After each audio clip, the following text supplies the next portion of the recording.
Well, just got done with that nightmare. Owie. Utah Jazz versus Los Angeles Lakers, and that was a massacre. We had hoped that we would get in there and put up a fight and show some toughness and be able to, fight through some adversity. I like our matchup with them when Kessler's with us, but without him, I knew we were going to be going in there shorthanded and pretty small for how we play, and we did not. That was and it's disappointing too, because it's like I was excited for the in-season stuff because I'm not really looking playoffs right now, and to give us more experience in that, and to come out and just a freaking dud, like from everyone. And when our shot wasn't falling early, at least I assume that's what it was, because we didn't get to watch the first few minutes with TNT. Anyways, when teams aren't making shots, that doesn't mean that you immediately go down 20, right? There are things that you adjust, there are things that you change. Yeah. We obviously don't have that level of fight or adjustment, because this is probably about the fourth game now that we've been really blown out and haven't even been in. We hope that we were past that, right? We were talking to ourselves that ever since Keontae came back, we were past it. But yeah, this is the first game since Keontae became a starter where we just got it, not just that we got our ass kicked, but like that we look like a freaking high school team trying to play basketball against an NBA team.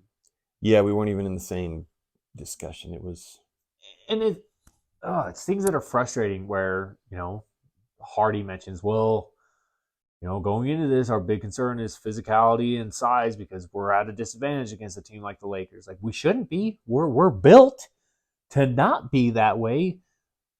You decided that Agbaji at 6'5" is a 3 instead of a 2 when that's what he's always played. Always. You decided that Olynyk has to only play backup 5, and you mentioned, it's because we have to let all 3 combo guards be on the court. Yeah, all of these, the ripple effect that has made our team much smaller has been a creative way to try and get all of the combo guards playing time on the court during the game. Right. And so that's what pushed Ochai to the 3, in his mind. And that's what makes it so that Olynyk doesn't get really any more minutes at the 4. And some of that's changed since Kessler went out, but that is the cause of all of that, and that's why we're saying that one of our combo guards needs to lose minutes. We need to shuffle it back to how it was, because we are a team that's built with versatile, long, athletic bigs, and it's nullified that advantage. And that's the thing is, our starting lineup of, let's say, Clarkson on the bench, our starting lineup of Keontae, Agbaji, Markkanen, Collins, and Kessler. We are big every single position, starting with Keontae. Yep. Keontae's a good-sized point guard. Yep. That's not a disadvantage with length or athleticism at all across the league. Any position. Yeah, we'll be one of the biggest teams out there. So that part has been, I think, a mistake since before the season started in what we're trying to do to accommodate playing time for the combo guards. So stop it. Who all sucked tonight. But like I said, we all sucked. Yeah, the whole Every team player sucked tonight. And it was just like, we were joking about the Tony Jones challenge. The Tony Jones challenge. He sent out on X saying, say something nice about this game. I got one. So I have to go first because I got one. I'm going first because I got one. Mine, I know it. Yurt7 had a great game and proved that he should be freaking getting minutes. I like Yurt7. He played such a good quarter. Like, his fourth quarter, he played strong. He played physical. He threw Jackson Hayes once, and dunks over him. He made good defensive plays. All of a sudden, we didn't feel small at the 5. Yep. His, he's even. I really like the way that he screens. Yep. He's a very strong screener, and his rebounding is very good. I like Yurt7 too. Good luck. Fontecchio made some shots, huh? There you go. Suck it. Yeah. So, Fontecchio made some shots, played well. He's been aggressive. He's been strong. So, outside of that, it's rough. It was ugly. And that was our one TNT game for the year. Do you know that? Yeah. They're going to be like, whoo, glad we're done with Utah Jazz. Put those morons back on. Lost all their viewers halfway through the first quarter. Oh, my hell. This is one of those games where it's like, if we're not discussing the game, on the channel and stuff like that, would I even finish this damn game, or would I just go home and go to bed so I go to Probably, work in the morning? probably. No, I feel you there. I think as a team, this is obviously going to be a short video, but I feel as a team, we need to hurry up and decide what we are. Yeah. If this is kind of the realm that we are, let's get Sensabaugh, let's get Hendricks up, start getting them some minutes. Yeah. Let's move some more of these kind of more veteran players that have value around the league for teams that are looking for a solid off the bench player. You're talking about the Clarksons, Olenek, that kind of thing. And let's get some of these rookies up and get some playing time. And let's get in the old running for I kind of have a couple of my favorites in the draft for a Isaiah Collier, for a Matas Buzelis type player. Yeah. Assuming that we're in the trajectory of being bottom 5, 6, 7, 8 team in the league. No, that's the thing is, right now we suck, right? We do.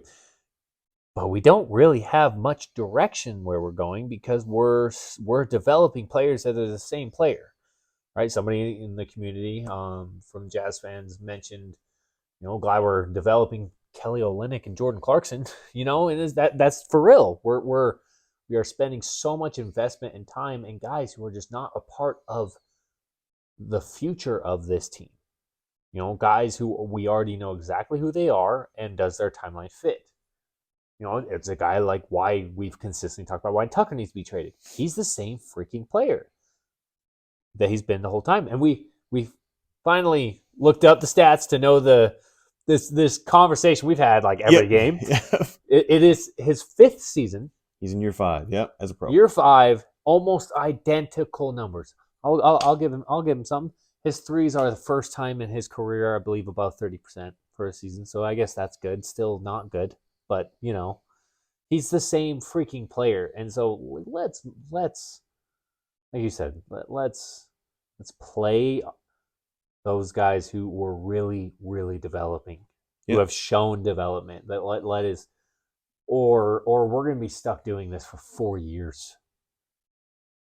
Yeah, if you don't invest time and your draft picks coming along, and you let the veteran players or the medium level players take the shots and pound the ball, basically the development doesn't happen, and you get in the rut of stagnation. Yep. And that's what's going to happen, and we'll basically run Markkanen's prime years into the ground. That's what I was going to say. That's my concern, is we're going to screw around too much with this and lose the best years of Lauri Markkanen. I think it's key this year we figure out what we are, and we figure it out quick, whether that's through a trade or two or bringing up some of the youngsters. But I think that's kind of one of our next steps.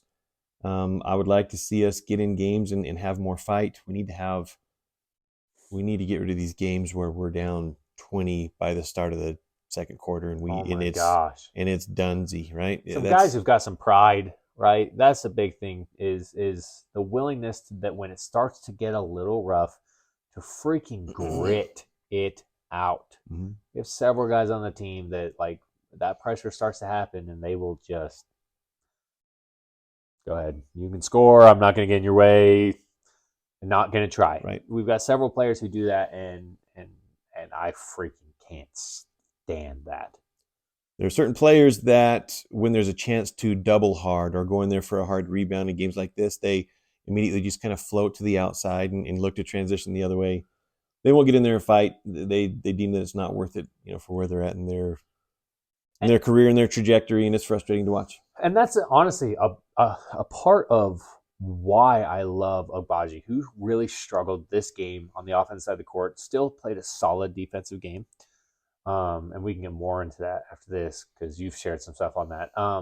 Part of what makes me love Agbaji is everywhere I played competitive basketball, where I made it was my willingness to freaking work my ass off on the court, right? To take charges, to die for loose balls, to kind of make those gritty plays. And I love that aspect of the game.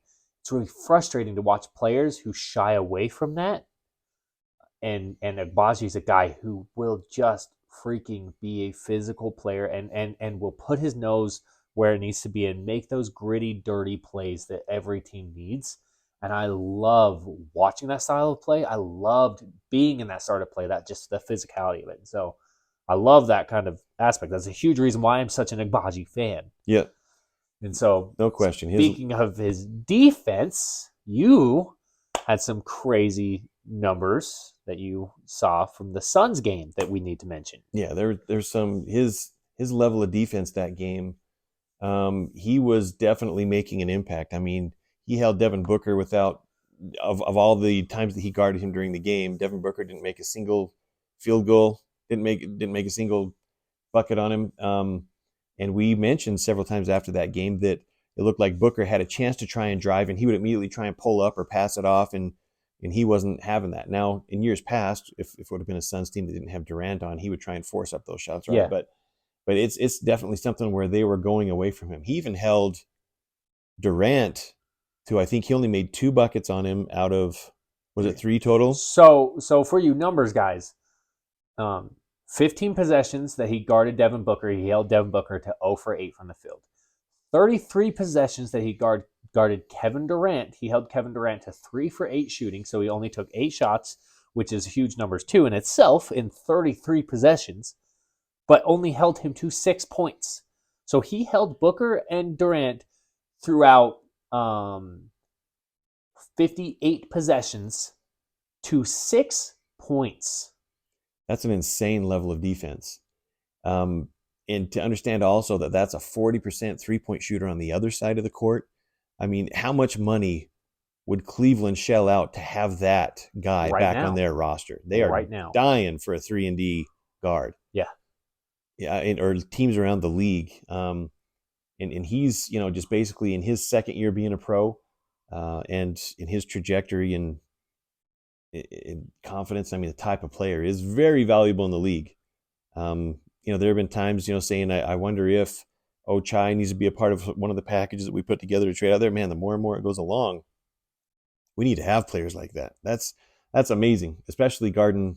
I mean, Durant's freaking 7 feet tall, dude. At 6'5" to hold Durant to that is what blows me away. Yep.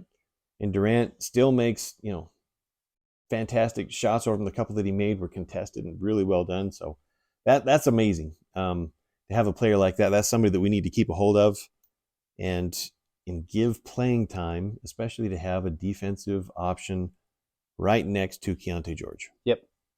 And somebody that will get in there and fight. And, basically the video from tonight, burn it, throw it away. It's get rid of that stuff.